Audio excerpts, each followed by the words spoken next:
दारी दुमदुमला चौघडा सनईचा सूर नवा उत्तरेकडून आली मग अलगद थंड हवा सजवूया हळदीने रंगवूया तिजला निरीक्षण हे घेऊन जाई सासरा मेरे संग भी बीतेंगे पल तेरे सुनहरे वादा ये रहा मेरा सब घर वालों से तेरे बाबुल का घर में छोड़ के चली ओ ना ढूंढबे काहे दिया परदेस काहे दिया परदेस काहे दिया परदेस काहे दिया परदेस।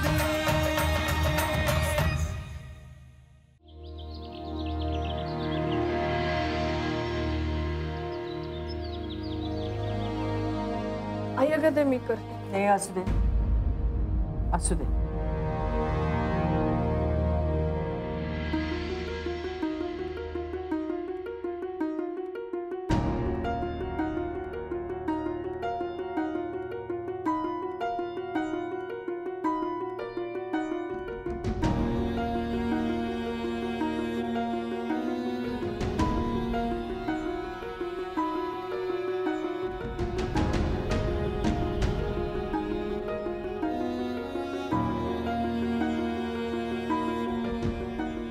आई अगं बाबा चहा करतायत ना?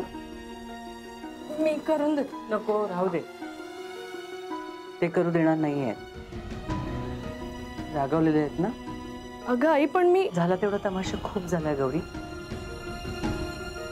आता आणखी त्रास देऊ नको. हा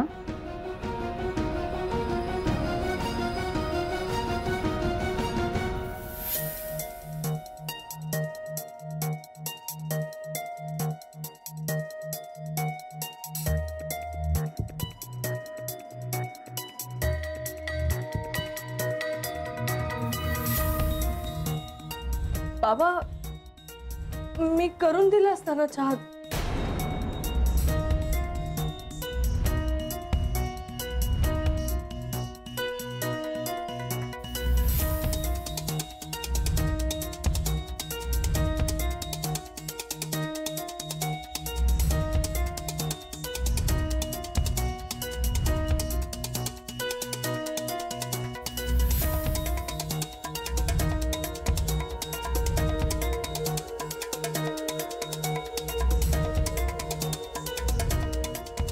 बाबा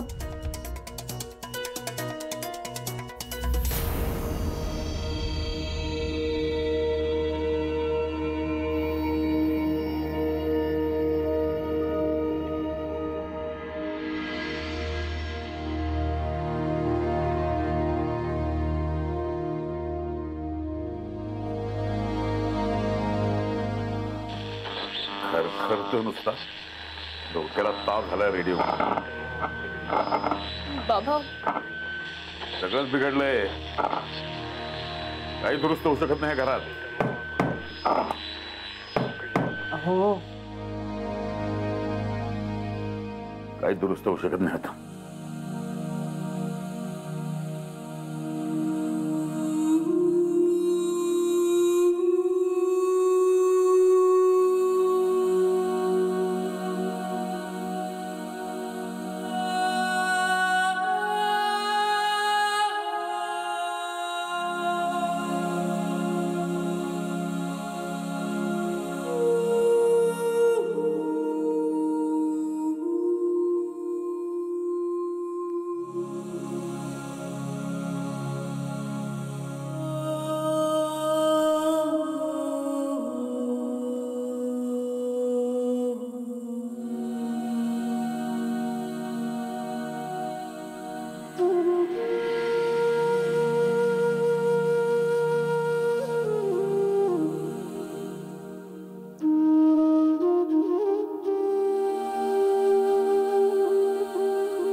ये कौन है?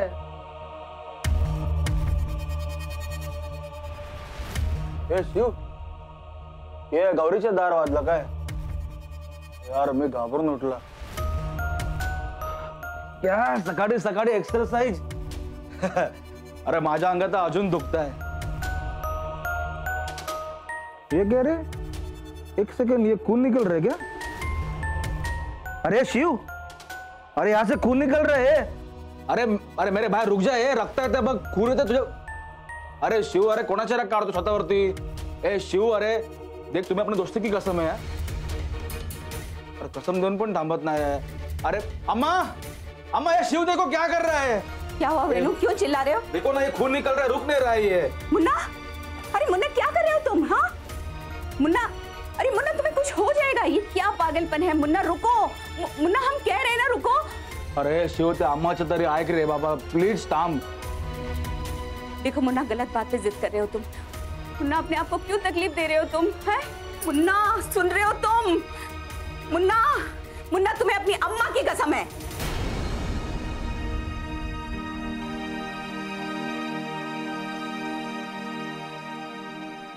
यार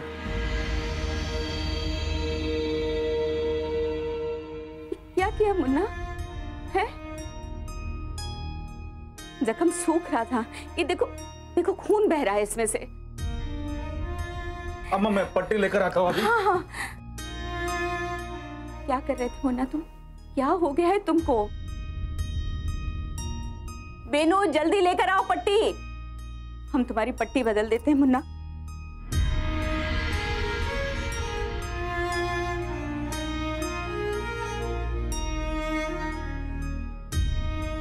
क्या हुआ मुन्ना? हम तुम्हारी अम्मा है मुन्ना. तुम्हारी चोट से हमें दर्द होता है. ये परायों जैसा बर्ताव क्यों कर रहे हो हमारे साथ बेटा? शुरुआत तो आप ही ने की थी ना. जैसा आप कर रही हैं वैसा कोई अपनों के साथ नहीं करता.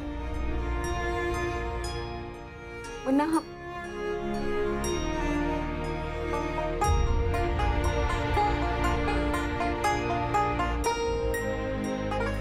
इस जन्म का बदला लिया इस गौरी ने हमसे. हमारे मुन्ना को हमसे दूर कर दिया. अम्मा ये शिव,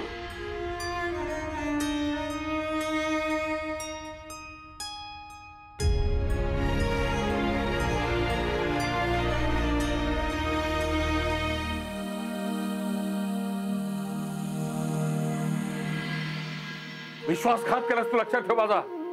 अख्ख्या बिल्डिंग समोर नालस्ती केलीस तू माझी. हे धंदे करताना तुला एकदाही माझी आठवण नाही आली?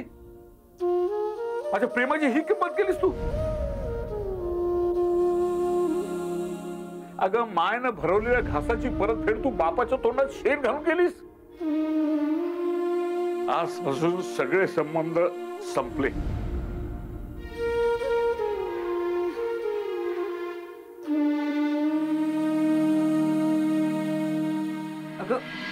गौरी अगं काय करपेल ना. नको ते विचार करत बसलं की असं होतं. जा बेटा तू, मी बघते काय करायचं. नाही मी करते नाही का. काम करतेस की बिघडवतेस?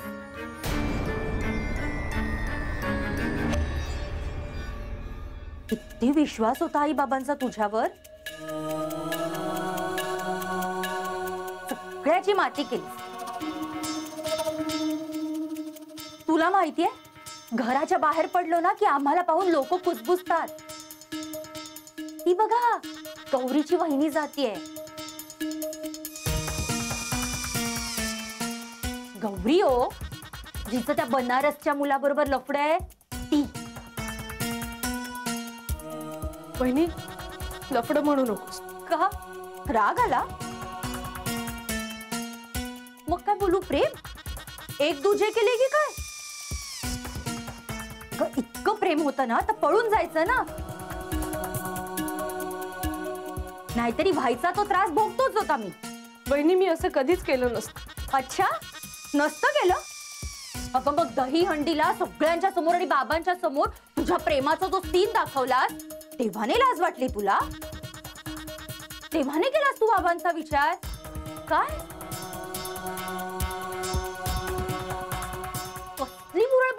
तुला? माझं नाही ऐकलं, आईचं नाही ऐकलं. काय काय झालं? काय होतं? कुठे अक्कल गहाण ठेवून आली होतीस? डोक्यात काय बटाटे भरलेत तुझ्या? ईशा, ईशा, आई काय चुकीचं बोलतेय मी? जेव्हा आम्ही ऑस्ट्रेलियाला जाणार होतो तेव्हा बाबा किती बोलले होते. लायकी काढलेली आमची, आमच्याशी बोलणं बंद केलेलं, नालायक ठरवलेलं आम्हाला. आणि आता गौरीने तर हद्दच पार केली. आई काल तुम्ही माझ्यावर राग काढलात, बांगड्यांबद्दल मला बडबडलात. तुम्हाला ना फक्त सुनेचे दोष दिसतात, मुलीचे नाही. वहिनी अगं तू कुठून कुठे जातेस? तुला जे काही बोलायचंय ते मला बोल. आईला का मध्ये आणतेस? का नको आणू? आईने का नाही थांबवलं हे सगळं? त्या थांबवू शकल्या असत्या ना. वहिनी आई नको म्हणत होती आणि तू ऐकत नव्हतीस. दोन कानाखाली द्यायच्या होत्या ना. का लपवलं बाबांपासनं? का नाही सांगितलं बाबांना? का केलीत लपवालपी? आईनी जर तुला त्यावेळीच थांबवलं असतं ना गौरी, तर तुझी आज इतकं पुढे जायची हिंमत झाली नसती. त्यामुळे सगळं जे काय घडलंय ना, त्याला आई सुद्धा तितक्याच जबाबदार आहे. गौरी तुला माहितीये, जर ह्या जागी नची असता ना, तर आम्हाला घराच्या बाहेर हकलवलं असतं. पण तू बाबांची लाडकी आहेस, अभिमानच बाबांचा. आता मान वर करून चालणं कठीण झालंय, ते जाऊ दे. पण काय आहे ना, बोलणाऱ्याचं तोंड दिसतं, मन नाही दिसत. का बोलतीये मी? बोलायचंच नाही मला. चालेल.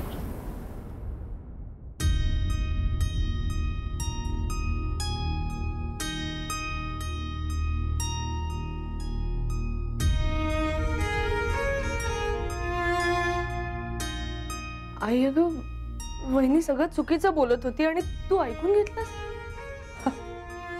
ऐकून नाही घेऊ तर काय करू? बोलायला तोंड ठेवलंयस का तू गौरी?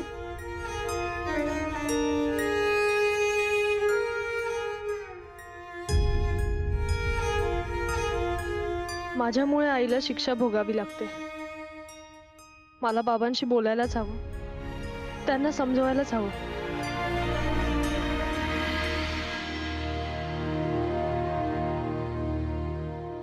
काय सावंत,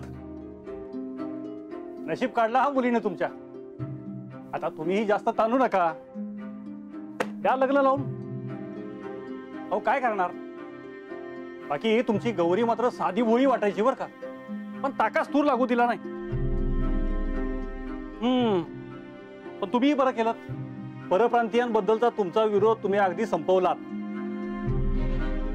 आणि या गोष्टीमध्ये तुमच्या गौरीनी तुम्हाला मदत केली. म्हणजे उत्तरेकडचा जावई शोधून काय आता डायरेक्ट बनारसच का? छान आहे, छान आहे बरं का. म्हणजे आता तुमची सुद्धा काशी यात्रा होईल नाही का?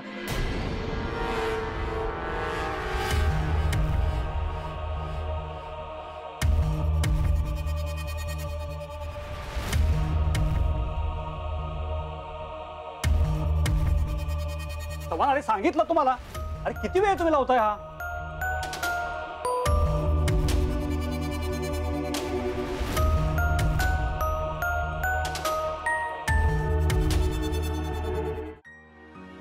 बाबा बाबा माझं चुकलं. बाबा आय एम सॉरी, मला माफ करा ना. बाबा तुम्ही द्याल ती शिक्षा भोगायला तयार आहे मी. बाबा बाबा मला असं टाळू नका ना. बाबा हा बोला नका ना धरू माझ्याशी. तुम्हीच बोलला नाही तर तुम्ही म्हणाल तसं.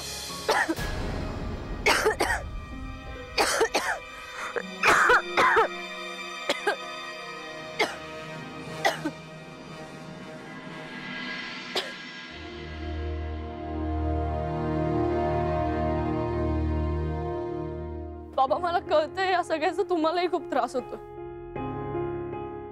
आईला सुद्धा खूप त्रास होतोय. तिचा तर या सगळ्यात काहीच दोष नाहीये. तिला जेव्हा हे सगळं कळलं तेव्हा तिने मला अडवण्याचा खूप प्रयत्न केला. मला शपथही घातली, पण मला काहीच कळत नव्हतं. तुम्हाला त्रास होऊ नये म्हणून तिने हे सगळं लपवलं तुमच्यापासून. तुम्ही प्लीज माझ्या चुकीची शिक्षा आईला नका ना देऊ. बाबा, एकदा तरी बघा ना माझ्याकडे.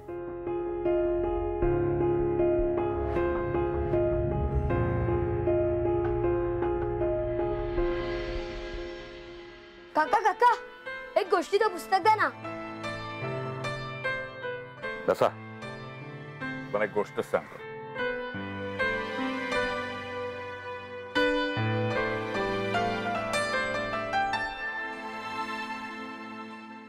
मी तुम्हाला एका निष्पाप माणसाची गोष्ट सांगणार आहे.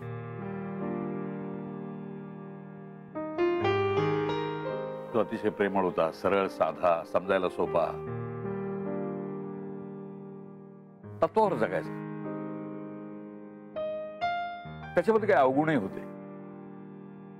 सारखी बडबड करायचा, रेडिओ सारखी बडबड,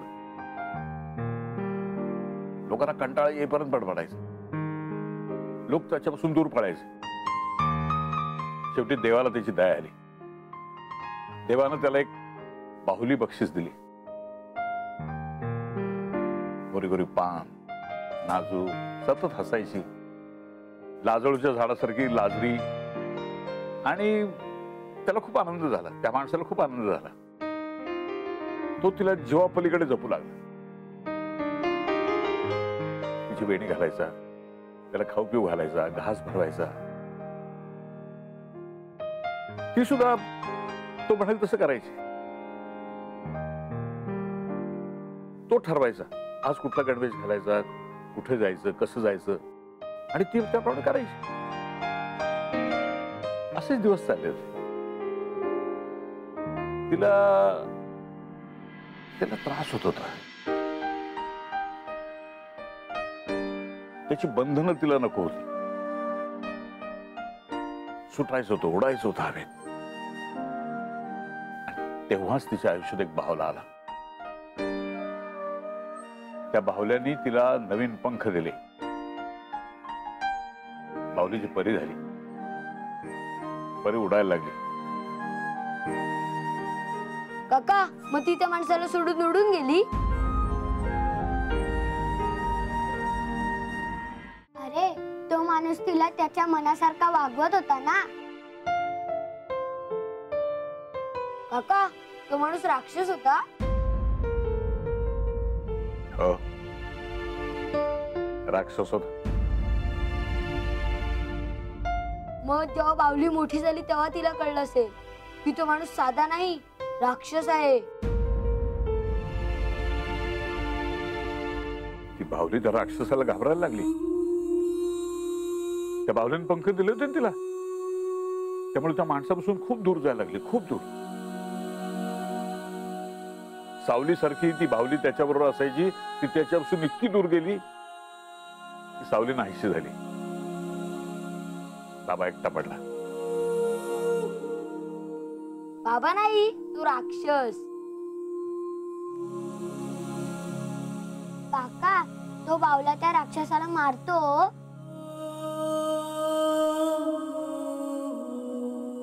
काही गरज नाही ना त्याला मारण्याची. एकटा पडलाय ना तो.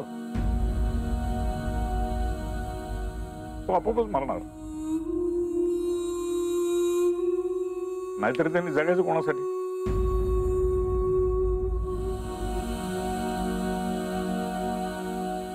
तो राक्षस नाहीये, तो तिचा बाबा आहे. त्याला काही होणार नाही. त्याची बाहुली त्याला सोडून कुठेही जाणार नाही. ती बाहुली चुकली बाबा.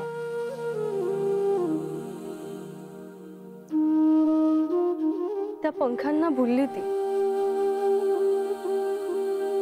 तिला माफ करा.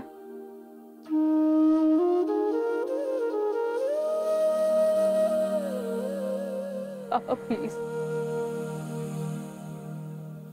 मला माफ करा. तुमच्यापासून असं दूर नका ना करू मला. मी कुठं काय केलंय? तूच माझ्यापासून दूर गेलीस. तुझ्या आयुष्यात माझी जागा घेणारा मिळाला तुला. माझी गरज संपली. बाबा बाबा बाबा प्लीज ऐक. ताई आता ती बाहुली काय करणार? आणि तो राक्षस? ती बाहुली काहीही करेल पण तिच्या बाबांना सोडून कुठेही जाणार नाही. ती तिचं स्वप्न मोडेल पण बाबांचं मन नाही.